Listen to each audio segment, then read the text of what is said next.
এই নবীকে চিনতে কেন আমাদের মধ্যে ভুল হয়ে গেল? যদি এই নবীর উম্মত হইয়া দুনিয়ায় চলতে পারেন কোনো বিপদ নাই, কবরে যাইতে পারেন কোনো বিপদ নাই। আল্লাহু আকবার বলেন। এই নবীর এক সাহাবী কাফের বেঈমানদের হাতে বন্দী, যার নাম হযরতে সাফিনা।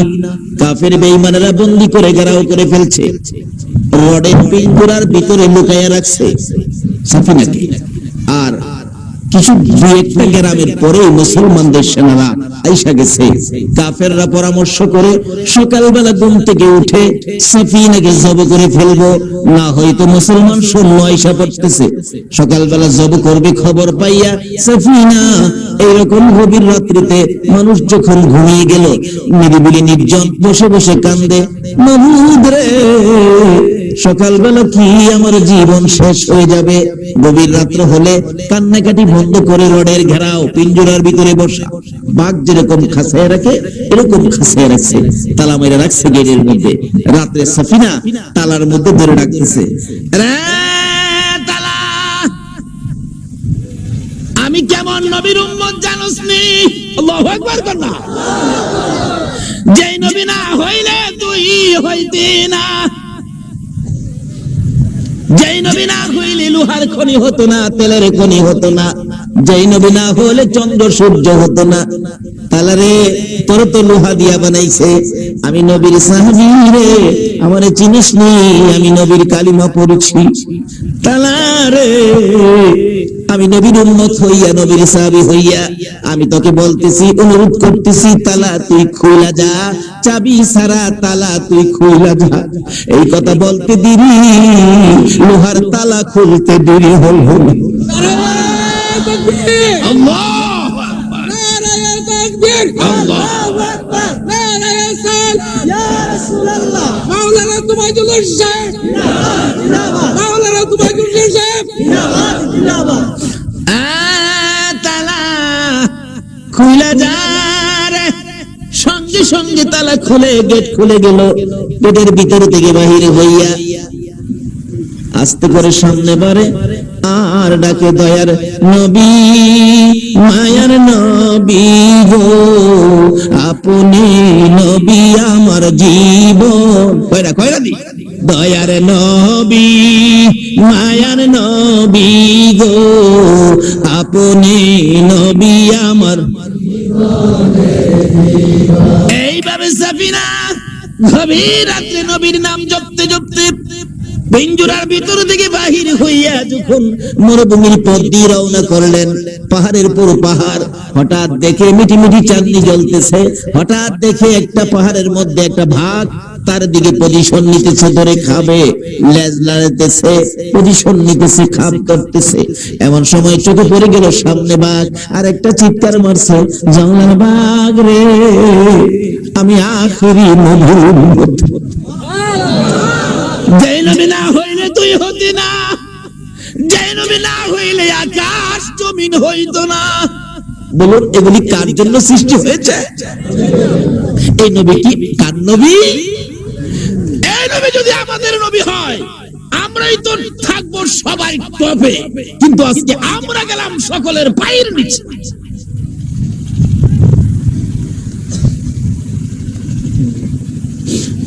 জঙ্গলার বাঘ, আমি আখিরি নবীর উম্মত রে, আমি নবীর সাহাবী, আমি কালিমা পড়েছি, আমারে খাইস না, নিষেধ দিলাম আমার দিকে এই আর চোখে তাকাইস না। সাফিনা বলেন, এইভাবে ডাক দেওয়ার সঙ্গে সঙ্গে দেখি বাঘের লেজ লাড়ানি বন্ধ হয়ে গেছে। একটু পরে দেখি বাঘ উপর থেকে নাইমা নিচে আসতেছে। কাছাকাছি আসার পর আবার ডাকতেছে, ও বাঘ, আমি না তোকে সাবধান করে দিলাম, আমি আখিরি নবীর উম্মত, যে নবী না হইলে তুই হতে না। জঙ্গলের ভাগরে আমারে খাইস না, আমাকে খাওয়ার জন্য যদি আসতেছস, যাও ঠিক আছে, আমার কথা যখন মানলি না, যদি আমারে খাবি রে বাঘ, সাক্ষী রাখলাম আকাশ বাতাস, আকাশ জমিন, গাছ গাছরা, পাহাড় পর্বত, সাক্ষী বানাইলাম হাসরের দিন, আমি সাফিনা আমার নবীর কাছে তোর বিচার দেব। এই কথা বলার সাথে সাথে সাফিনা বলেন, দেখি বাঘ বারবার আকাশের দিকে তাকাই, কি যেন বলতে চাই। হঠাৎ করে দেখা যায় বাঘ কথা বলতেছে। বাঘ বারবার আকাশের দিকে তাকায়, কথাই বলতেছিল, প্রভু গো, আমার জবান খুলে দাও না, তোমার বন্ধুর উম্মতের সাথে কথা বলি। আল্লাহ বলেন, ভাগরি, আমার বন্ধুর ভালোবাসার উম্মতের সাথে, আমার বন্ধুর ভালোবাসার উম্মতের সাথে কথা বলবি, যা, জবান খুলে দিলাম। বাঘ ডাকতেছে, রে সাফিনা, আমি তোমাকে খাওয়ার জন্য আসি নাই, আমি আসছি। কে যেন আমার ডেকে ডেকে বলেন, জঙ্গলার বাঘ রে, আমার বন্ধুর উম্মতের পিঠে করে ওই জায়গায় পৌঁছাইয়া দিয়া। আজকে সেই নবীকে চিনলাম না, সেই নবীর উম্মত কিভাবে হওয়া যায় বুঝলাম না। বাবারা, ভাইয়েরা, আসুন, এই নবীর উম্মত না হইয়া এই জগৎ ছাইরেন না, সাদা কাফন গায়ে দিয়েন না।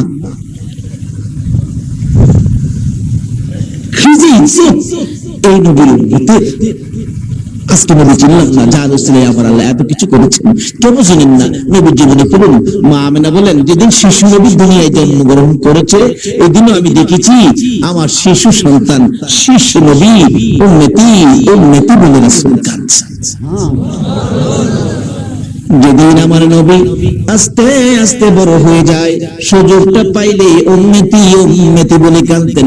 মা এসে বলেন, আমি একদিন নবীজিকে খবীরাতে প্রশ্ন করেছিলাম, ইয়া রাসূলুল্লাহ, জীবনে কত জায়গায় মার খেয়েছেন, কোন দিনের মায়ের আপনার কাছে বেশি কষ্ট লেগেছে জানতে চাই।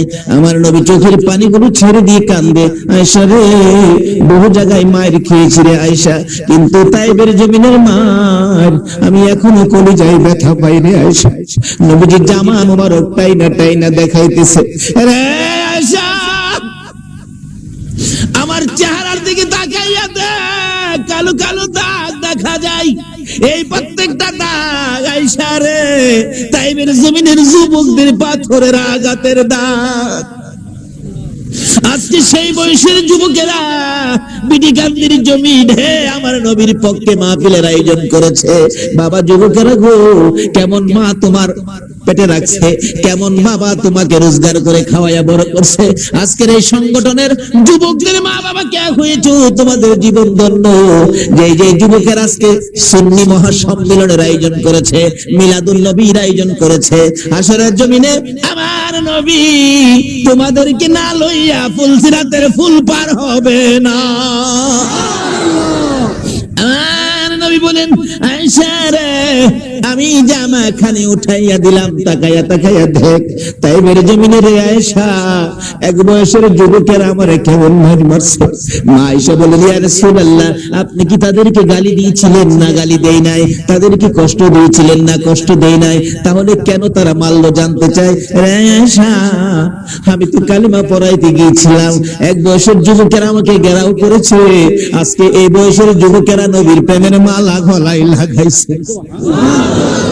বাবা যুবকেরা গো, এই মাহফিল ছাইরো না, আমার মন কয় একদিন তোমাদের সাথে আমার নবীর স্বপ্নের দিদার হইয়া যাইব। দয়ার নবী, মায়ের নবী বলতেছেন, আয়েশা রে, এক বয়সের যুবকেরা আমাকে ঘেরাও করেছে, ছোট ছোট পাথরগুলো জমা করে হাত ভর্তি করে নিয়ে সামনের দিকে আসতেছে। এমনি সময় যায়ের ইবনে হারেসা বলেন, দৌড়ায় গিয়েছিলাম, যুবকেরা রে, এইভাবে পাথর নিয়ে কেন আসতেছো? তোমরা কি আমাকে মারবা? আমার সঙ্গে আমার নবীকে মারবা?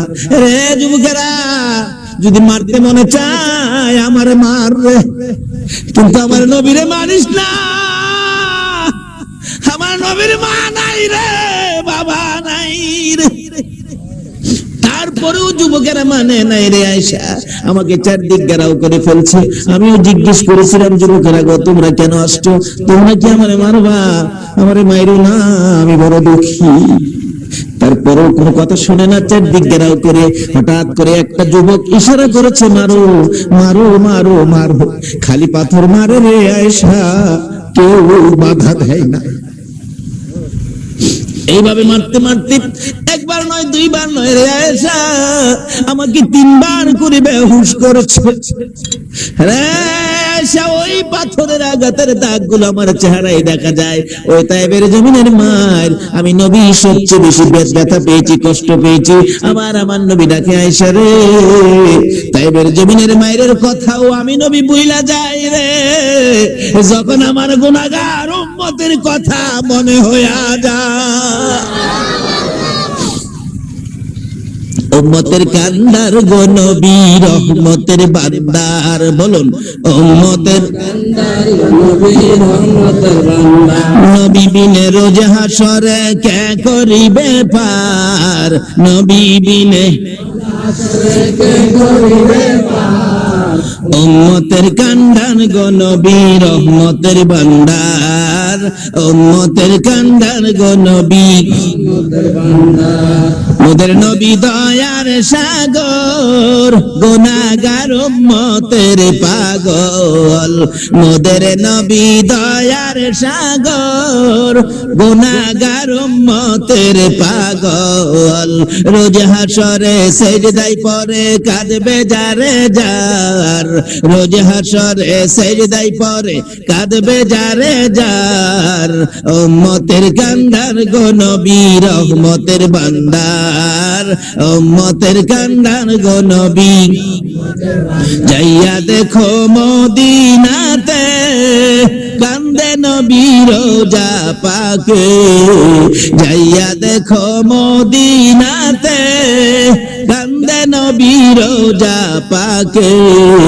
মাফ করিয়ে দাও গো খোদা উম্মত গুনাহগার, মাফ করিয়ে দাও গো খোদা উম্মত গুনাহগার। উম্মতের কান্দার গো নবী, রহমতের ভান্ডার, উম্মতের কান্দার গো নবী। বলতেছিলাম তোমার ভুলে যায় উম্মতের ব্যথা, এটাই শেষ নয়। আমার নবী যেদিন এই জমিন থেকে বিদায় হয়ে যাবে, আল্লাহু আকবার, আল্লাহু আকবার। আমার নবী বলেন, বিছানায় শুয়ে শুয়ে চোখের পানি ছাড়তেছে। খাতুনে জান্নাত ফাতেমাতুজ জাহরা বলেন, আমি বাবার মাথার পাশে বসেছিলাম। সাধারণত আমাদের সমাজেও দেখবেন বাবার অসুবিধার সময় মাথার পাশে মেয়েই বয়ে থাকে, ঠিক কিনা করতো? মেয়েরা সাধারণত বাবারে মায়া করে বেশি। বাবার মাথার পাশে বসেছিলাম, আমি দেখি আমার বাবা গলা কাটা মুরগির মতো ছটফট করে, মাঝে মাঝে ডান দিকে তাকায়, মাঝে মাঝে বাম দিকে তাকায়, মাঝে মাঝে পিছনের দিকে তাকায়, সামনের দিকে তাকায়, চোখের পানি জর্জর করে ছাড়ে। আমি প্রশ্ন করেছিলাম, খাতুনে জান্নাত ফাতেমাতুজ জাহরা বলেন, বাবাকে প্রশ্ন করতাম, বাবা গো এইভাবে ছটফট করেন ডান দিক বাম দিক কেন তাকান, কি ব্যথা কোন দুঃখে আমি জানতে চাই। আমার নবী বলেন, ফাতেমা রে, আমার অন্য কোনো দুঃখ নাই রে ফাতেমা। আমি ডান দিকে তাকাইয়া দেখি আমার এতিম উম্মতেরা দাঁড়াইয়া রইছে, বাম দিকে তাকাইয়া দেখি আমার গুনাহগার উম্মতরা রে এতিমের মতো দাঁড়াইয়া রইছে। যেদিকে তাকায় আমার সমস্ত পৃথিবীর উম্মতদেরকে দেখা যায়।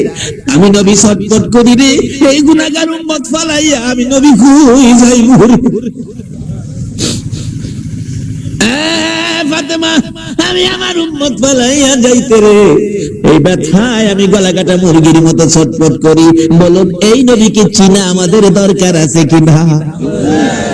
ফাতেমা বলেন, বাবাকে এইভাবে ছটফট করতে দেখেছি। তারপরেও হযরতে আজরাইল আলাইহিস সালাতু ওয়াস সালাম যখন এসে গেছেন, এমন সময় ডাকতেছে, ও আজরাইল একটু দাঁড়া রে, আমার ভাই জিবরাইল আসে। জিবরাইল এসে গেছে আমার নবীর সামনে। হযরতে জিবরাইল ডেকে ডেকে বলতেছেন, আল্লাহর বন্ধু এইভাবে কেন কাঁদেন? জিবরাইল রে, আমি নবী চলে গেলে রে আমার উম্মতের কি উপায় হবে? আমার আল্লাহ বলেন, জিবরাইল বলে দে, প্রথম নাম্বারে আমার বন্ধুর কথা বলে দে। আমার বন্ধুর দাফন আমি আমার আরশের ডান পাশে করব, এই জমিনে রাখবো না। দ্বিতীয় নাম্বারে বলে দে, আমি আমার বন্ধু চোখের পানি দেখে আমার মায়া হয়েছে, আমি আমার বন্ধুর উম্মতের মাফ করে দিব। এবার জিবরাইল ঘোষণা দেওয়ার পরও আমার নবী কান্দে।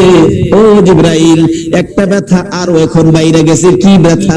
আরে জিবরাইল, আমার দাফন কি আল্লাহর আরশের ডান পাশে হবে? হ জিবরাইল রে, আমি যদি আল্লাহর আরশের ডান পাশে থাকি রে, আমার উম্মতেরা কই থাকবে? আমার নবী বলেন আমার উম্মতেরা কই থাকবে? জিবরাইল বলেন এই জমিনের মধ্যে থাকবে। আমার নবী বলেন জিবরাইল রে, আমি আরশের ডান পাশে থাকবো, উম্মত এই জমিনে থাকবো। না রে না, এই কথা এই দাবি আমি রাখবো না। আমার পক্ষ থেকে একটা দাবি তুলে ধরো, আমার উম্মতেরা যদি এই জমিনে থাকে রে, আমি নবী আরশে যাব না, আমি আমার উম্মতের পাশে সেই জায়গায় শুয়ে থাকবো। বলুন নবী এখনো উম্মতের পাশে মদিনায় শুয়ে আছে কিনা? এই নবীকে চিনা দরকার আছে কিনা? জিবরাইল বলেন ইয়া রাসূলুল্লাহ, একটা প্রশ্ন আমি করতে চাই। কি প্রশ্ন করবি? এত বড় সুন্দর প্রস্তাব পাইলেন, আল্লাহর আরশে থাকবেন, কেন জমিনে নিয়ে আসতে চান? কেন জমিনে থাকতে চান? রে জিবরাইল, একটা দুঃখে আমি জমিনে থাকবো রে। জমিনের মধ্যে দেখেছি মুরগি যখন বাচ্চা দেয় রে জিবরাইল, বাচ্চাগুলো লইয়া ঘুরে, আকাশে যদি কোনো চিলকাক উড়ে বিপদের জন্য বিপদের অবস্থা দেখে, মা মুরগটা দুইটা পাখা বাড়াইয়া দেয়, বাচ্চাগুলো মার পাখার নিচে আশ্রয় নেয়। আমি নবী মদিনায় শুয়ে পড়ে জিবরাইল, আমার উম্মতের কোনো বিপদ থাকলে রে মদিনার থেকে দুইটা হাত বাড়াইয়া দিব। আমি আমার সকল উম্মতের আমি আমার দুইটা হাতের মধ্যে ঢুকাইয়া শান্তির সামিয়ানা উড়াইয়া দিব। এই নবীকে চিনা দরকার আছে কিনা? আসুন যদি চিনতে পারি, কোন বিপদ এই দেশেও নয়, কবরেও নয়, হাসর মিজান ফুলসিরাতে কোথাও কোনো বিপদ থাকবে না, যদি পরিচয় দিতে পারি আমরা আখেরি নবীর উম্মত। আজকে বাস্তবে আসুন, যদি আপনাদের রাস্তার মধ্যে রাত্রে 12টায় আমাকে পুলিশে ধরে, আর আমি যদি বলি মন্ত্রী সাহেবের বাড়িতে যাব, রাজাউল করিম মন্ত্রী সাহেব আমার অত্যন্ত বন্ধু মানুষ, বলুন পুলিশ আর কিছু করতে সাহস পাবে? জিজ্ঞেস করবে কেন চিনেন? যদি আমি পরিচয়টা ঠিকভাবে দিতে পারি, তাহলে প্রয়োজনে পুলিশ আমারে মন্ত্রী সাহেবের বাড়িতে নিয়ে আসবে না। এটা সাধারণ ভাবে বুঝাইলাম। আর যার সিলাই কুল খায় না, এই নবীর উম্মতের পরিচয় যদি কিছুটা আমাদের মধ্যে থাকে, হাসরের দিন ফেরেশতারা বলবে আসেন আমরা জান্নাতে দিয়া